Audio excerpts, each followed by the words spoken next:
एबारहाय इलेक्सनखौ सोरनाव होगोन? नांगालाव होगोन। प्रमद बर'निफ्राय मा मोनदों? होमबा नोंथांमोनहा नायदो एबसुआ आरो इउपिपिएलआ जाथिनि थाखाय मा धरनि हाबा मावनो नागिरदों? जाथिखौ फोथांनो नागिरदों ना फोथैलांनो नागिरदों? प्रमद बर'नि आगोलसिम जायफोर एबसु नेता जाबोदोंमोन जाथिखौ मोजाङै दैदेनबोदों आरो बे प्रटेकसन लाबोदोंमोन। खिन्थु बे मोनखानाय न'खौ दिनै सिफायनो नागिरनाया दिनै बे प्रमद बर' आरो बे दिपेन बर' बिसोर दिनै सिफायनो नागिरबाय। बे बेसेबां जोंनि थाखाय दुखुनांथाव बाथ्रा। मालाय पलिटिकेल पार्टिजों एबसुआ बेबायदि बाहायजानाया जोबोद दुखुनांथाव। मानोना बे बिटिआवबो हाजार हाजार बर'फोर दङ, हाजार बर' सेन्टिमेन्ट थानाय बर' रायजोफोर दङ। बे बर' रायजोफ्रा दिनै फावसयाखै, गियाखै, दाबो गोसोआ दारिम दङ। बर' जाथिनि थांना थानो थाखाय जे बड'फाया जोंनो निति आदर्श होलांदों बेखौ सुफुंनो थाखायनो दाबो माने सिन्था सरसा खालामगासिनो दङ आरो सम फैयोब्ला हयथ' बेफोर स्टेपखौ लायगोन। दा ओंखायनो आं गोदान खोथाखौ आं बुंनो थांला, समयबो गैला, गोसोआवबो दङ। प्रमद बर'आ सासे मिसलिया, जेबो मावाखै बे मिसलिया। मिसा खोथा बुङै आइ आफानि मोनसे फोथायनाय लाबोनो नागिरदों, गावनि फारसे सहजुगिता मोनसे कपारेसन मोनजानो लुबैदों आरोखि। बेखौ नोंथांमोनहा फोथायनो नाङा। प्रमद बर'आ सासे मिसलिया, बे बर' जाथिखौ जेबो खामानि मावाखै। दा आं बेखौनो बुंबावबाय जे दुलाराय बर' फरायसा आफादा जों बेखौ गारनो हायाना, जाथिनि फुंखा। खिन्थु जे समाव जे खामानि मावनांगौ सथिक लामाजों दैदेननांगौ। खिन्थु दिनै बे दालालि सासे प्रमद बर' बेजों लोगो लानानै बेबादि हेफाजाब होबाय थानाया जाथिखौ जेराव माने बुथारनो नागिरदों बा लामा लादों बेहाय माने सहजुगिता खालामनानै खामानि मावफानो ओंखारनायासो जोंनि थाखाय जोबोद दुखुनांथाव बाथ्रा। दाबो जों एबसुजों दं, जुदि जाथिनि थाखाय जुदि मोजां पलिसि लानानै खामानि मावनो ओंखारबोयो। दाबो जों बिटिएफबाबो एबसुजों दं। एबसुआ जुदि थिग मथे पलिसि लानानै खामानि मावनो ओंखारोब्ला। खिन्थु बेबादि दालालि हिमन्तजों बाहायजानाय दालालि बेजों थाफानानै खामानि मावनायखौ जों साबजाया। बे नार्स इसिबां बुरजा पस्टमोन आउट अफ बिटिसिनिखौसो एपइन्टमेन्ट हरजोबदों स्टेटआ। हिमन्तआ माबा प्रमद बर'आ बेखौ बादा होनो हायाखै। बै समाव जेला माने स्टेटआ हिमन्त बिश्व शर्माया 1 लाख साख्रि होनानै प्रतिश्रुति होदों आसामनि रायजोफोरनो, तखन बेवहाय 2600टा पस्ट 26,000टा माने एपइन्टमेन्ट होनो प्रस्तुति लादों, इन्टारभिउ लाखांबाय होनोसै। बे बिटिसिनिफ्राय 2600 पस्टखौ लांदों। प्रमद बर'आ बेखौ होबथानो हायाखै। बे 2600टा पस्टखौ 2600टा पस्टखौ लांनानै स्टेट गभर्नमेन्टआ साख्रि होदों। बाहाय सासेबो मोनाखैना जोंनि बिटिसिनि मानसिया, बर' मानसि। हारसाबो सासे मोननो खोमा, बिसोर ब्रिलियेन्टना बर'फोरनिफ्राय, बर'आव सासेबो मोनाखै। आरो बिनि स्कुलाव बे मण्डलनिबो जादोंमोन, बे मण्डलावबो सासेबो मोनाखै बर'फ्रा, गासिबो बिसोरनो जोब। आरो नैबे 100टा माबा दङ, 100टा माने मास्टार होनाय, 700टा माने एलपि स्कुल आरो ओमफ्राय 300टा एमइ स्कुल, बेखौबो होनो हायाखै। थाखा फैसानो गड़बड़। बिसोर स्क्रुटिनि कमिटि दङ, माने सिलेक्सन खालामग्रा। गासिबो माने बिसोरो बे टेट पास जानाय केन्डिडेटनिफ्राय फैसा लानानै उनाव माखासे बे माबा अनलाइनाव DLED परिखा होयोना, पास जाबाय 2000 बिसोरबो। असान्थिया माखौ बुङो? दिनैथ' जोंनि गेजेराव असान्थि। माब्रै असान्थि? खमथान थांसै, दिनै साख्रि होनो हाया बियो फाल्थुगा। सिखा खुलि मावनो हानाय माबा अधिकारखौबो बे माने हरजोब्बाय। होमबा बर'फोरनि गोसोआव असान्थि नङा होमबा? सान्थिया मा? हाग्रामा जे 15 बोसोराव जे एथ' माने उच्च शिक्षा अनुष्ठान माने खालामनानै लाबाय, दिनै बर' गार्जेननि ओरैनो साधारनते मानसिनि माबाया सिन्ताधाराया मा फालाय? रायजो जानायनि सिन्ताधारा मा? प्रथम सिन्ताधारानो जादों बिया बारु खालामगोन, संसार जागोन, गथ' गथाय जागोन। बे गथ' गथायखौ आं जाहाथे मोजाङै शिक्षा दिक्षा होनानै बेनि जिबनखौ आङो दानो हायो, मोजां साख्रि बाख्रि लानानै बा गावनि गियानजों जाहाथे थांनानै थानाय मोनसे राहा लामा लालाङो, बेनोथ'।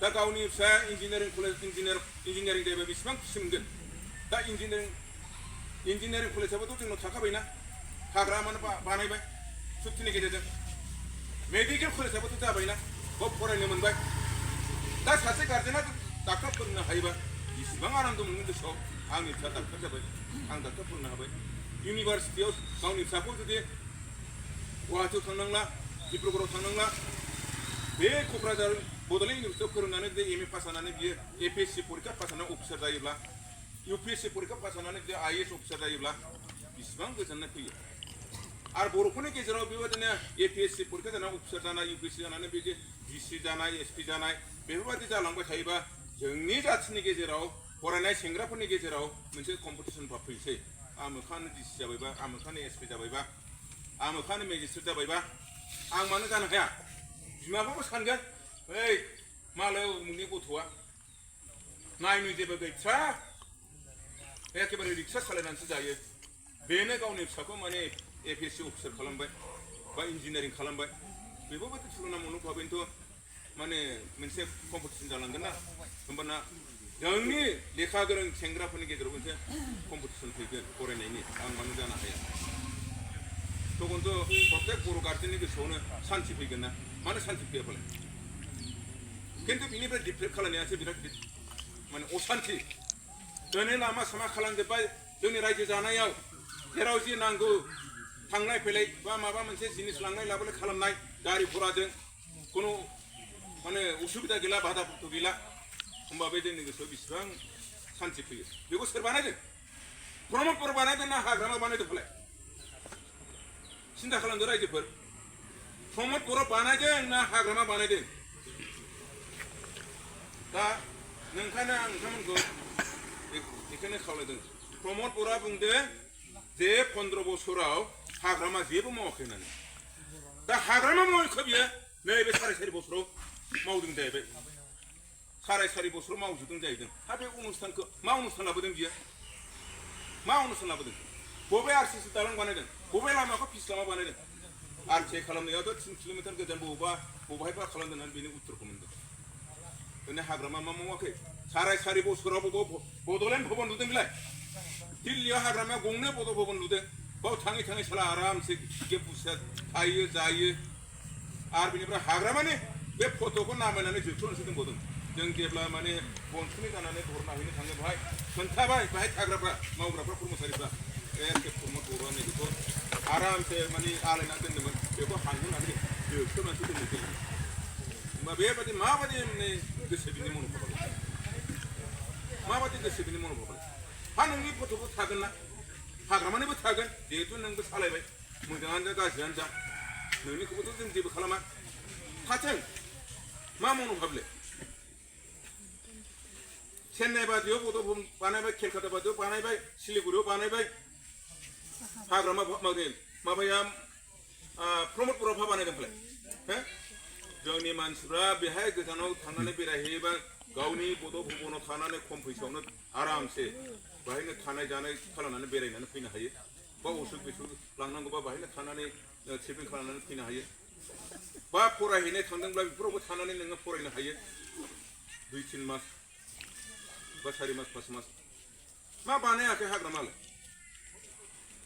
आरो बे प्रमद बर'आ मा बानायदों मा उदाहरन दं इमप्लिमेन्टेसननि खोथा बुंदों गामियाव फैनानै मा इमप्लिमेन्टेसन माखौ खार्यकरि खालामनांगौ बेसोरथ' बुंनाङानो स्पष्टनो इमप्लिमेन्टेसननि थाखाय माने 5 बोसोरखौ जोंनो माने भट होनानै देरहाहोबावदो गामियाव फैनानै आइ आफाखौ माने माबा फैयो जाहैदों आर'ज गाबफैयो एबसुनि बे माबाफ्रा सेंग्राफ्रा एबसुनि सेंग्राफ्रा दिनै फैसा लायै लायै गामियाव गिदिंनानै रानो मा फाव बियो एबसुआ दिनै बाहाय निरपेक्षसो जानांगौमोन जाथिनि खाथिराव ज' जानानै खोथा बुंदों बिसोरो 16टा जातीय संगठन ज' जाबाय हाग्रामानिबो सिटि हरदोंमोन खिन्थु जेब्ला माने कड अफ कन्डाक्ट जायो घोषणा खालामो होमब्लासो बिसोर हरबाय जोंहा इलेक्सननि प्रिपारेसन जाजोब्बाय केन्डिडेट सिगाङाव थिग जाजोब्बाय बे समावथ' जों ज' जानायनि खोथा गैया खिन्थु बे ज' जानायखौ सिगाङावनो जोङो जोंनि नेताफ्रा एबसुजों सावरायदोंमोन जे दानि बिजेपि सरकारनि जेनाखि मेन्टेलिटि बिसोरनि जे राजनितिक षड़यन्त्र जोंखौ जे फोजोबनायनि लामायाव राजनिति खालामगासिनो दङ बेखौ मिथिनानै जों ज' जायाबा उफाय गैला UPPL आरो बेनिफ्राय BPF ज' जानानै BTCखौ सालायनांसिगोन होननानै एबसुजों रायलायनानै एबसुआ माने बुंदोंमोन दे जागोन ओमफ्राय प्रमद बर'जों रायलायनो थिनबाय आरो जोंनाबो जों माने हाग्रामाजों रायलायबाय हाग्रामाथ' अके आपत्ति गैया जाथिनि खाथिराव माने ज' जानायाव आंहा खुनु आपत्ति गैया खिन्थु उनावहाय माने एबसुआ बेखौ अबहेला खालामबाय अबहेला खालामनाय जे समाव जानांगौमोन सावरायनायबो गैया मानायबो गैया इनिसियेटिभ गैया प्रमद बर'जों माबाजों हाग्रामाजों मोनसे टेबोलावनो लाबोनांगौ सावरायनायनि बेफोरखौबो माने माबा एबसुआ माबा खालामाखै इनिसियेटिभ लायाखै थाङै थुङै उनावहाय मा बिसोर उनावहाय 16टा जातीय संगठनजों ज' जानानै मा जाहैबाय मा बिसोर सिद्धान्त हयथ' सिङाव लाबाय माबा बे UPPLखौ माने मदद होनांगौ UPPLखौ मदद होनांगौ माने बे इलेक्सनाव बेनिफ्राय मोनसे सानसेखालि बे माबायावनो बरपेटायाव मोनसे माने बड'लेण्ड गेस्ट हाउस दङ बाहाय सावरायदोंमोन जाहैदों बाहाय उरखाव ब्रह्म जोंहा उरखाव जोहोलाव मन्थ्रिनो बियो जोंनि दतमानि आरो बेनिफ्राय बे मा प्रमद बर' तखन एबसुनि माबा दिपेन बर'खौ धमक होबाय जाहैदों मा होनखो नोंसोर राजनिति सोमोन्दै मा मिथिगौ जों BPFनि आथिं सिङाव थानांगौ नामा नायदो ज' जानायनि मन'भाबा बेबायदि बाथ्रा ओंखारदोंमोन सोरबा आच्छा इलेक्सननि सिगां जायाखिसै इलेक्सननि उनावबोथ' जानो हायोमोन ज'आ नोंसोर बेसेबां देरहायो जों बेसेबां देरहायो ज' जालायनानै बा BTCखौ जों सालायगोन हो BTCनि अभाब अजुखौ जों पुनराय लाबोफिनगोन आरो माबोरै दैदेनलांनांगौ स्टेट गभर्नमेन्टखौ मा प्रेसार होनांगौ जों होगोन बेखौ खालामा हसियानो बिसोर मा जाहैबाय दा नै उल्था गिदिंबाय बे समाव बे एबसुआ जुदि जाथिनि थाखाय सिन्था खालामदोंबा निरपेक्ष मेनटेन खालामनांगोन ओरैबो जा गेजेरावनो थानांगौमोन रायजो राजाफ्रा बिसार खालामनानै सोंनो होयो होदो बे मोननै हान्जानो गुबुननो नङा बेफोरबायदि बुंनो हायोमोन